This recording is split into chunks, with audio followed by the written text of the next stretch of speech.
know you're going to talk to other people that have been abducted, and they're going to tell you about the fear. And the fear never goes away, ever. It will be with you till the day you die. There's something damned true here that's got to be gotten out to the public, because until it is gotten out, people are passive. They're helpless. They're sitting there just letting it happen to them and not knowing what it is. I don't want any other person, as long as they live, to have to go through what I've been through. My colleagues and I have heard from tens of thousands of abductees over the years from around the world. Abduction is happening. It's a true physical event that's happening to perhaps millions of people. I would say that 95% of the people that came to me at the ministry with an abduction account came with every degree of sincerity. Someone's taken my son away and showing him things and doing things to him. You know, I like to know why. If there is, in fact, some non-human intelligence in using some kind of non-human technology, suddenly interacting with us, it's the biggest event in human history.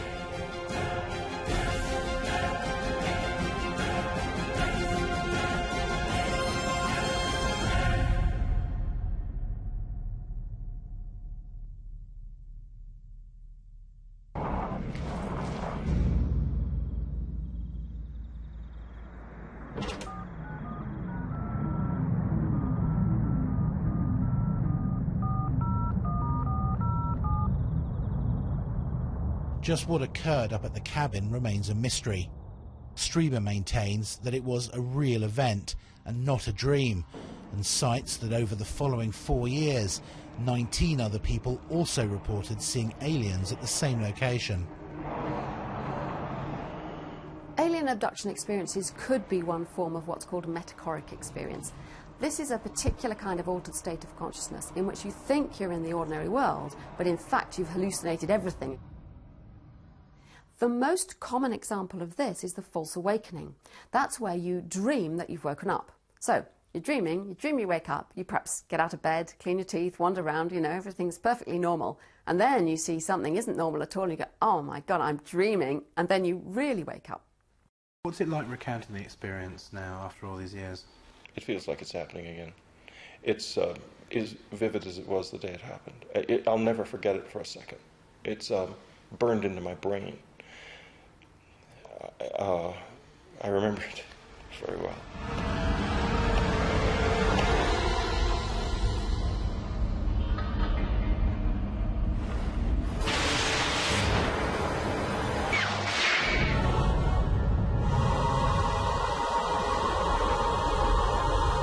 I've met Whitley Strieber on a number of occasions, and I am totally convinced that he's being entirely truthful about his experiences. He is undoubtedly someone who has undergone some quite extraordinary experience. Whether it's extraterrestrial or not, I don't know. I'm not sure that he would necessarily label it in that way. But it's alien, certainly in the sense that it's alien to our understanding. And I think that Whitley and people like him have clearly experienced something quite extraordinary. I'd like to introduce Anne and Whitley. Whitley has had some... The support group shown in the film Communion was based on a real abduction support group run by Bud Hopkins in New York City, which has met every week for the last 35 years. One of the things that's always asked by the abductees themselves, why me? Everybody says, why me? And there's no answer for that. We have no idea.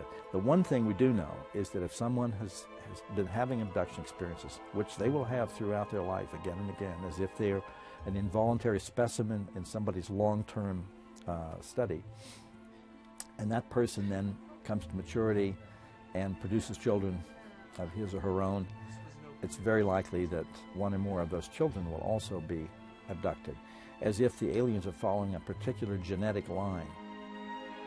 Every Friday evening, around 10 people come together in Hopkins' Midtown house to share their experiences. For many, it's a vital support mechanism in coping with the trauma. What had happened, or why my head was going in the wrong direction on the bed, or why I still had my jeans on. It was kind of frightening. I was being shown something on a screen, and two little guys were leading me up to the screen, and little gray, the typical guys. And I realized, well, I need to wake up. I need to wake up really bad because I don't like this. And then when I woke up, I was paralyzed in my bed. I was in a fetal position, and my hands were locked like this. I woke up paralyzed, and I could move my eyes. There was diffuse blue light. I saw this light, and it was sort of like a very symmetrical, circular globe of some sort. I had this gut feeling inside of me that I knew at that point that something or someone was in my room. It was real, what was happening to me, and it was terrifying.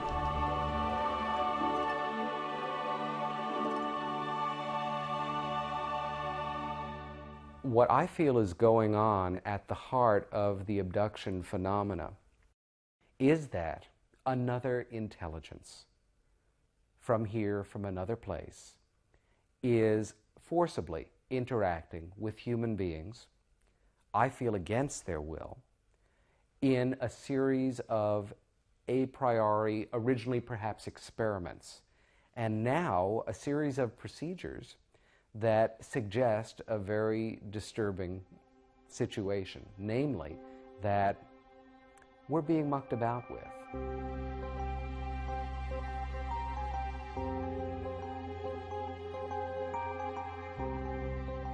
One of the most dramatic abduction cases that Hopkins investigated occurred in November 1989 in New York City. Well, on November 30th, 1989, I went to sleep, and I felt this numbness crawling up from my toes up to my legs, and I felt a presence in the room. And I was afraid to open my eyes, and I didn't for a while. But then I had to in order to protect my family and myself. And when I opened my eyes, there was this creature, this thing, standing at the foot of my bed. It had large black eyes. It was sort of gray. And it didn't belong there. I was terrified.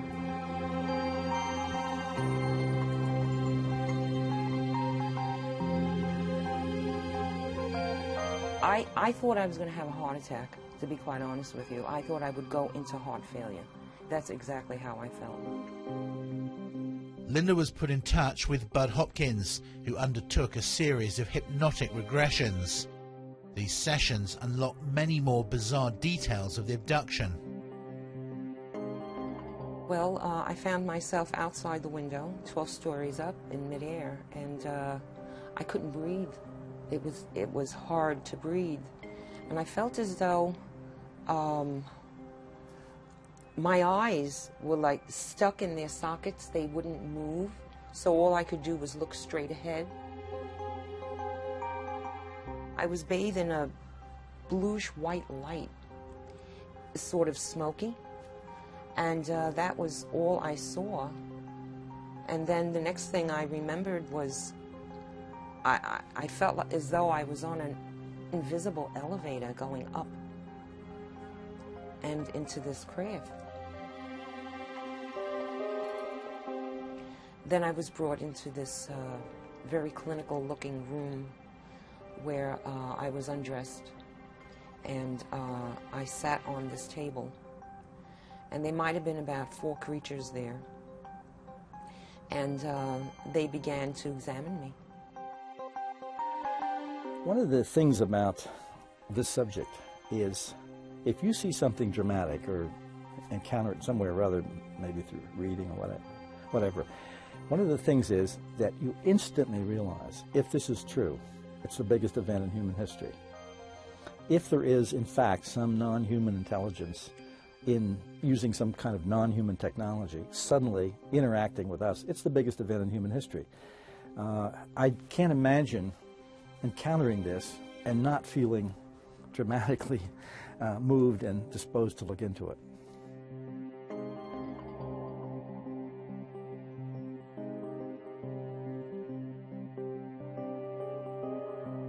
According to those who investigated this abduction, there were multiple witnesses who actually saw a UFO hovering near her apartment building on the night.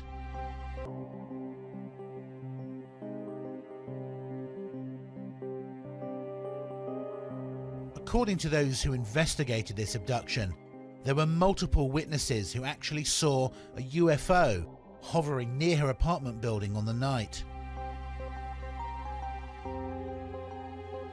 I've met Linda, and she's a very level-headed woman, and this case is extraordinary because it has so many witnesses that that saw the craft hovering over her apartment building.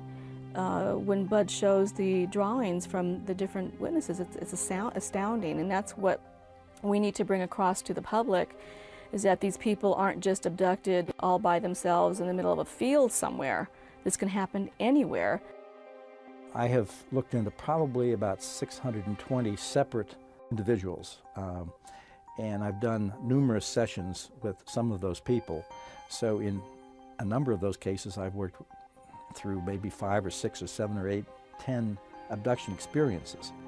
I've heard from another, well, perhaps 4,000 people by letter, telephone, face-to-face, descriptions that they were giving me, but I didn't have a chance to follow them up. But the numbers are extraordinary.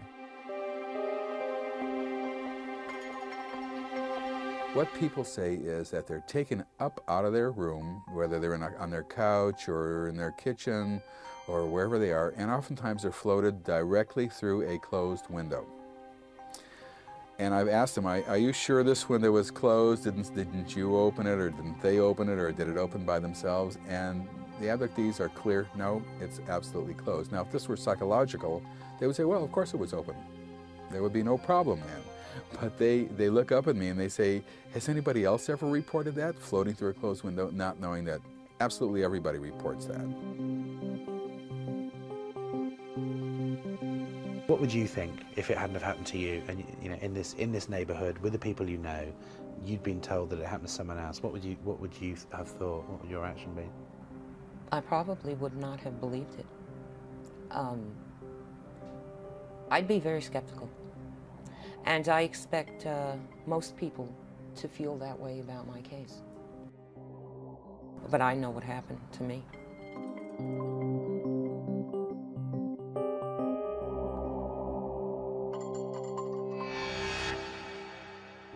One of the major issues that skeptics have with the validity of Linda Cortile's abduction experience and the whole phenomena in general was the use of hypnosis to unlock her memory of the event.